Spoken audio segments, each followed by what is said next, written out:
তো গাইস দেখো আজকে সকালে আমি কী কী রান্না করলাম। প্রথমে দেখো গ্যাসের চুলার মধ্যে ভাত বসিয়ে দিলাম। তারপর দেখো সকাল সকাল আমাদের জল চলে আসলো।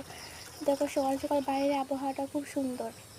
তো দেখো এখন আমি সর্ষে দিয়ে মাছ রান্না করব। তার জন্য আমি শিলে করে সর্ষে, কাঁচা লঙ্কা, আদা বেটে নিলাম।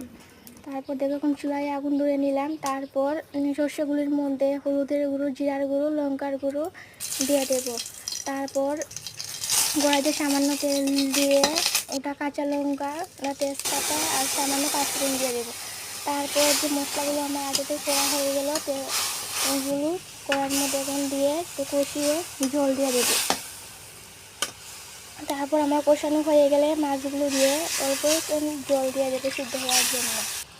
তাই দেখো আমি অল্প জল দিয়ে দিচ্ছি। এখন আমার প্রায় হয়ে যাচ্ছে, তাই লবণ দিয়ে দিলাম। আর বাকি মাছগুলো দেখো রেখে দিলাম। সব মাছগুলো তো রাখবে না, আর তার সাথে বেগুন ভাজা করবো বলে রেখে রাখলাম। তারপর দেখো তরকারি প্রায় আমার হয়ে যাচ্ছে, তাই দেখো এখন নামিয়ে নিলাম। এই দেখো এখন আমার তরকারি রান্না হয়ে গেল, সর্ষে দিয়ে মাছ রান্না হয়ে গেল। তো কেমন লাগলো আমার ভিডিওটা অবশ্যই কমেন্টে